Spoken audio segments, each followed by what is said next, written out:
रखना चाहता हूं कि झारखंड बना 2000 में, पहली जेपीएससी की एग्जाम हुई 2003 में, दूसरी जेपीएससी की एग्जाम हुई 2006 में, तीसरी नहीं हुई, तीसरी और चौथी मिला करके, बैकलॉग मिला करके 2011 में चौथी होती है। और उसके बाद रघुवर जी के शासन में छठी जेपीएससी की एग्जाम होती है, लेकिन उसका रिजल्ट उस 5 साल में नहीं आता है। वो रिजल्ट आता है आदरणीय हेमंत जी के सरकार में। 5 साल में एग्जाम लेने के बाद भी रिजल्ट नहीं, और छठी के बाद, छठी का रिजल्ट और उसके बाद 14वीं तक का रिजल्ट देने वाले हेमंत जी को भारतीय जनता पार्टी जब एक्सपोज हो रही है इस मामले में, तो वो उनको छात्र विरोधी करार दे रही है। छात्र विरोधी कैसे करार दे रही है? जब सारी बातें हो गई है, छात्र नेता बोल रहे हैं कि 2 महीने का उनको टाइम मिला है, 2 महीने तक जांच करके और पूरे तथ्य सामने लाए जाएंगे। और यहां तक माननीय मुख्यमंत्री जी ने कहा कि अगर आप उससे संतुष्ट नहीं होंगे तो हम उसको सीबीआई को देंगे। ये छात्र नेताओं का कहना है, आप उनका वीडियो सुन सकते हैं।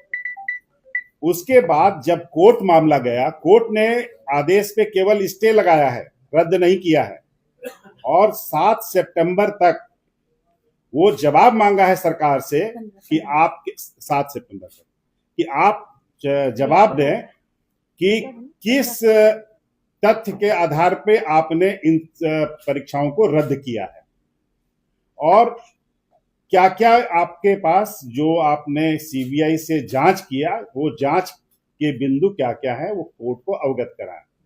तो इसमें जब सरकार को अपना पक्ष रखने का समय ही नहीं मिला कोर्ट में, तो ये कैसे बोल सकते हैं कि एक जूनियर आदमी को रख करके तथ्य में अपना पक्ष रखा? ये कैसे बोल सकते हैं कि सरकार ने अपना पक्ष नहीं रखा? ये छात्र नहीं बोल रहे हैं, छात्र को बरगलाया जा रहा है, कोचिंग माफियाओं के द्वारा बरगलाया जा रहा है, और भारतीय जनता पार्टी के द्वारा बरगलाया जा रहा है कि छात्र इस तकनीकी को जान नहीं रहे हैं और उनको इस तकनीकी में उलझाया जा रहा है, और उलझा करके ये, इनके पास कोई मुद्दा नहीं है, झूठ और फरेब के सिवाय इनके पास कोई मुद्दा नहीं रहता। और जितने भी मुद्दे हैं सबको एक एक करके आदरणीय हेमंत जी की सरकार सॉल्व कर रही है, जो वर्षों से चले आ रहे थे। आज 26 साल हो गया, 25 जेपीएससी की एग्जाम होनी चाहिए थी, क्यों नहीं हुई? 18 साल तक उनकी सरकार थी। स्टूडेंट के हितैषी वो है कि जेएमएम की सरकार है? ये सारे प्रश्न और ये जो तथ्य हैं, इस तथ्य से भारतीय जनता पार्टी घबरा रही है। और जिस तरीके से, अच्छे तरीके से और एक सुदृढ़ तरीके से सरकार ने इस आंदोलन को अपने हाथ से जिस तरह से सेटल किया, ये भारतीय जनता पार्टी सोच नहीं सकती थी कि इस तरीके से ये सेटल हो जाएगा और ये आंदोलन हमारे हाथ से निकल जाएगा। जो पीछे से वो पूरा पंप कर रहे थे, वो सारे के सारे एक्सपोज हो गए। इसलिए ये कल का जो पुतला दहन और जो भी कार्यक्रम था, ये भारतीय जनता पार्टी का कार्यक्रम था, और भारतीय जनता पार्टी उनके कंधे पे अपना बंदूक रख करके वो अपना रोटी सेक रही है। ये नहीं होने दिया जाएगा। और एक आपके माध्यम से हम लोग भी कमर कसे हैं, एक एक जन को बताने का काम करेंगे कि भारतीय जनता पार्टी ने क्या किया अपने 18 साल के शासनकाल में, और जेएमएम के साथ सरकार ने अपने शासनकाल में क्या किया। ये एक एक तथ्य के साथ देने का काम करेंगे। जहां तक एमएमडीआर की बात है, सुप्रीम कोर्ट के 9 जज की बेंच ने यह जजमेंट दिया था कि कोई भी राज्य सरकार खनिज संपदा पे टैक्स लगा सकती है। ये सुप्रीम कोर्ट के 9 जज का जजमेंट है। उसके बाद सरकार ने उस टैक्स को लगाया था, क्योंकि रॉयल्टी टैक्स नहीं होती है, रॉयल्टी उसका हक होती है और उसके ऊपर टैक्स लगता है। और उस टैक्स को, मेरा तो यह मानना है कि छत्तीसगढ़ और उड़ीसा को भी झारखंड के साथ मिलना चाहिए और मिल करके टैक्स लगाना चाहिए, क्योंकि माइंस का दंश हम झेलें, यूरेनियम से लंगड़े लूल्हे हम हो जाएं, और पावर प्लांट लगेगा गुजरात में, ये सब नहीं चलेगा।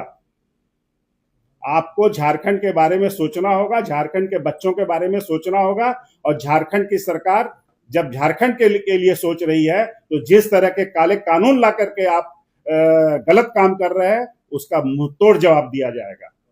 और ये जो आपने लगाया है सुप्रीम कोर्ट के 9 जज के बेंच के जजमेंट के खिलाफ ये कानून लगाया है भारत सरकार ने। वो जब देख रही है कि सरकार, पहले तो ये लोग आप लोग सुन रहे होंगे सरकार के पास पैसा नहीं है, बीजेपी से जाकर के गठबंधन करेगी, सब आप लोग चारों तरफ भाजपा वाले एक माहौल बनाए हुए थे। जब देख लिया कि सरकार अपने पांव पे खड़ी हो गई और रेस लगा रखी है अपने कार्यक्रम में, कहीं कोई कार्यक्रम छूट नहीं रहा है, न डेवलपमेंट छूट रहा है, तब ये लोग अब देख रहे हैं कि कहां से इनका पैसा रोका जाए। और उसी की कड़ी में उन्होंने ये कदम उठाया है, जो कदम हम तमाम झारखंड वासियों के खिलाफ है। और मैं चेतावनी देता हूं इन 9 के 9 सांसद को कि आप अगर संसद में इसके खिलाफ आवाज नहीं उठाइएगा तो जनता आपको फिर से नहीं भेजेगी उस फोरम पे, उस बैनर पे आपको जनता नहीं भेजेगी। आप सोच लेना, एक एक जन को ये बताया जाएगा कि ये वहां जा करके आपकी बात नहीं करते हैं, ये अपने पार्टी और दल की बात करते हैं। इनका झारखंड से बड़ा इनका पार्टी और इनका दल है। मैं 9 के 9 सांसदों को ये चेतावनी दे रहा हूं आपके माध्यम से कि आप अभी भी सुधर जाइए और झारखंड के हित की बात कीजिए, पार्टी पॉलिटिक्स मत कीजिए डेवलपमेंट में, और झारखंड के कॉस्ट पे कभी पार्टी पॉलिटिक्स मत कीजिए। जब झारखंड की बात आए तो आप सीखिए महाराष्ट्र से और गुजरात से, कैसे सारे के सारे एक गोल बंद होकर के अपने राज्य के बारे में सोचते हैं, और आपको अपना पार्टी बोल दिया और आप उसके पीछे पीछे चल रहे हैं, ये गलत कर रहे हैं। जनता उनको सबक सिखाएगी। धन्यवाद।